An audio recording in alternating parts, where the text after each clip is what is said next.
10 ans. Ça fait déjà 10 ans que je fais ce métier de photographe. Et ces derniers temps, j'avoue que j'ai un peu perdu la flamme. J'ai donc décidé de partir, seul, 3 jours, à Barcelone, pour tenter de la retrouver.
Mes tout débuts en photo, c'était à l'autre bout du monde, en Australie. Je venais d'acheter mon premier réflexe Canon à Sydney et je partais explorer une partie de cette île gigantesque. Alors forcément pour moi la pratique photo c'est synonyme de liberté, de voyage. Mais paradoxalement c'est aussi une grande source de frustration. Depuis mon retour en France, et à part quelques rares exceptions, j'ai toujours voyagé accompagné. C'est génial de voyager en famille, mais ça veut aussi dire une chose, pas possible de rester 2 heures dans la même ruelle à attendre une photo. Et ce besoin de bouger, de suivre un timing, d'aller d'un site à un autre, ça m'a toujours frustré. Parce que moi, ce qui me plaît en photo, c'est ralentir, prendre le temps de se perdre et d'explorer, pour ressentir l'énergie d'un lieu. Et pendant les voyages en famille ou les reportages clients, c'est parfois difficile de ralentir et de rentrer dans cette bulle créative. Et c'est pour retrouver cette bulle créative que j'ai décidé de partir en solo. Et mon intention était simple. Marcher sans but, sans pression, sans timing, juste être là et photographier ce qui vient pour ressentir pleinement cette énergie. Un boîtier, un objectif et rien d'autre. En plus Barcelone c'est à seulement 2 heures de bagnole d'ici. Et j'ai même envie de me tester un peu la vidéo. Allez zou. Enfin, ça c'est ce que je pensais parce que dans la réalité, c'était beaucoup moins simple que ça. Oups.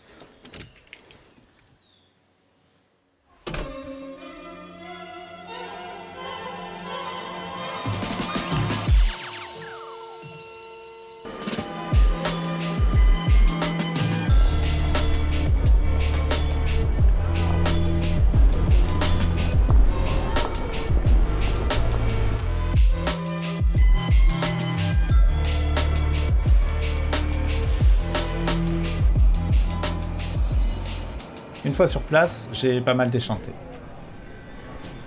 Je m'étais noté quelques lieux sympas où shooter, où l'inspiration viendrait sûrement toute seule.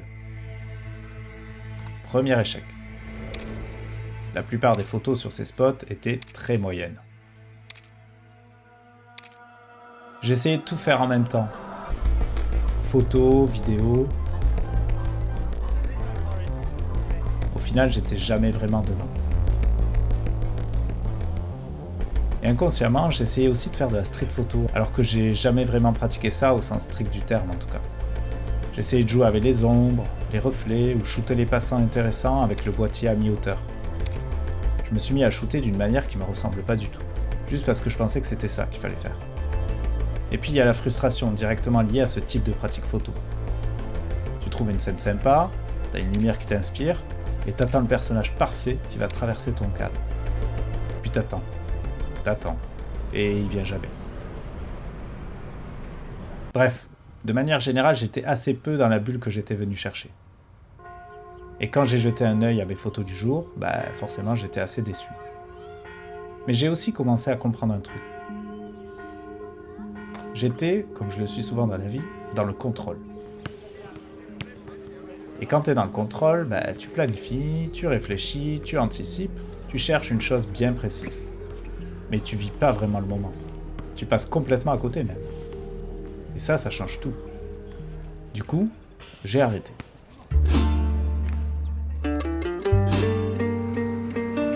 En fin de journée, dans le quartier de Gloriès, j'ai papoté avec Alexis, un Français qui donnait un cours de danse et que je venais de filmer un petit peu. Il m'a conseillé de monter sur les hauteurs de Barcelone. C'est un vieux site de défense antiaérienne de la Deuxième Guerre mondiale, où les locaux et les touristes aiment bien aller contempler la ville au coucher de soleil.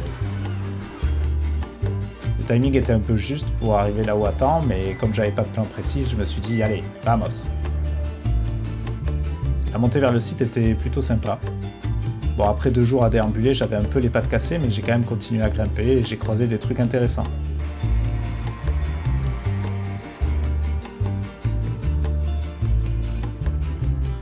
Les immeubles sont perchés à flanc de montagne. Il y a même des escalators que les habitants utilisent pour se déplacer. C'est la première fois que je voyais ça. La lumière était chouette, j'avais envie de profiter. Je me suis même acheté une petite bière pour prendre un moment à moi face au coucher de soleil. Arrivé là-haut, je découvre un lieu mêlant histoire et graffiti, jeunes barcelonais et familles de touristes. Et tous là pour une chose. Vivre le moment présent et profiter. Et là, pour la première fois du séjour, j'ai arrêté de chercher. Il y avait du monde, il y avait du bruit, mais bizarrement, j'étais beaucoup plus calme que dans les rues d'en bas. La lumière, les couleurs, les gens, je me suis laissé prendre par l'énergie du lieu. J'étais seul à déambuler avec mon appareil au milieu de 300 personnes qui étaient posées, mais je m'en foutais. J'étais dans ma bulle, je profite, je fais des images pour le plaisir. Je devais plus réussir mes photos, je devais juste être là.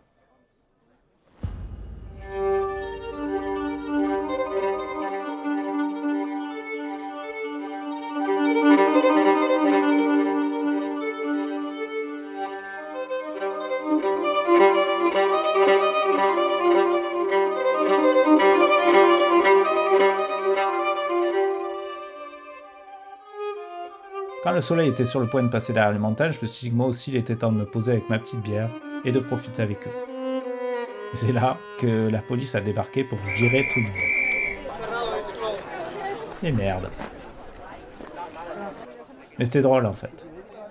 Mais avant de me faire virer à mon tour, j'ai quand même réussi à m'isoler un peu face au coucher pour déguster mon moment. Peu importe si les photos là-haut étaient réussies ou non. Et c'est là que j'ai compris un truc assez simple.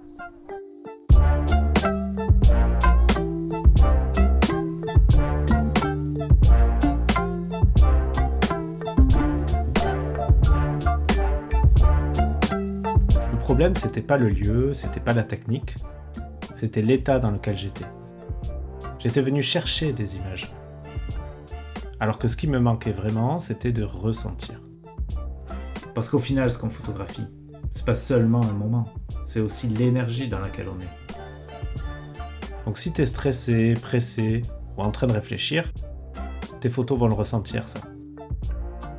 Et c'est exactement ce que j'aimerais proposer à quelques photographes. Quelques jours ensemble, à Barcelone, pour ralentir, marcher, observer, en petits groupes, et retrouver cette sensation quand on photographie. Si ça te parle, j'ai mis un lien en description pour rejoindre la liste d'attente. Et je crois que c'est ça qui m'avait manqué ces derniers temps. Ralentir. Prendre le temps de regarder et juste être là.